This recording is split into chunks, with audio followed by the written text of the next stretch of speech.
जानते हो, भीम काफी शक्तिशाली इंसान थे, इसलिए उन्हें महाबली भीम के नाम से जाना जाता था।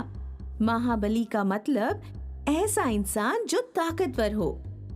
एक दिन जब पांडव अपने वनवास के दौरान जंगल में रहते थे, तब भीम जंगल से गुजर रहे थे। वहां उन्होंने एक बूढ़े बंदर को जमीन पर बैठे हुए देखा। उस बंदर की पूंछ जमीन पर फैली हुई थी। भीम ने उसे अपनी पूंछ रास्ते से हटाने के लिए कहा। भीम ने कहा, तुम यहाँ क्या कर रहे हो? क्या तुम्हें पता नहीं मैं दुनिया का सबसे शक्तिशाली मानव हूँ? तुम मेरा रास्ता रोकोगे? तब बूढ़ा बंदर बोला, माफ कीजिए, लेकिन मेरी उम्र हो गई है, इसलिए मैं ज्यादा चल फिर नहीं सकता।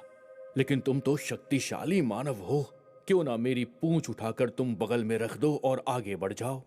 भीम ने उस बूढ़े बंदर की पूंछ उठाने में अपनी पूरी ताकत लगा दी, लेकिन उसकी पूंछ रत्ती भर भी टस से मस नहीं हुई।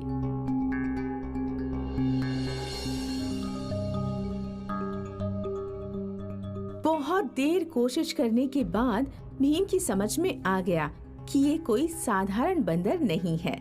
जरूर इस बंदर के पास कोई खास शक्ति है।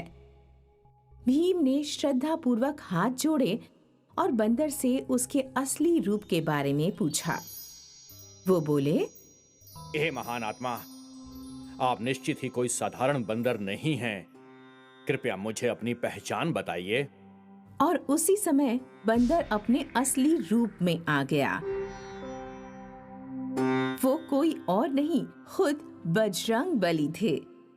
हनुमान जी को अपने असली रूप में देखकर महाबली भीम उनके आगे नतमस्तक हो गए और अपने हाथ जोड़कर घुटनों के बल बैठ गए।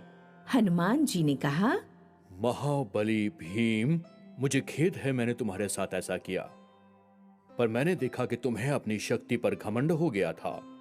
हाँ, तुम एक शक्तिशाली मानव हो, लेकिन अपनी ताकत, बुद्धि और चातुर्य पर घमंड करना अच्छी बात नहीं होती। हो सकता है कोई तुमसे भी ज्यादा शक्तिशाली हो। अपने घुटनों के बल बैठे महाबली भीम बोले, हे भगवान, मैं ये बात हमेशा याद रखूंगा।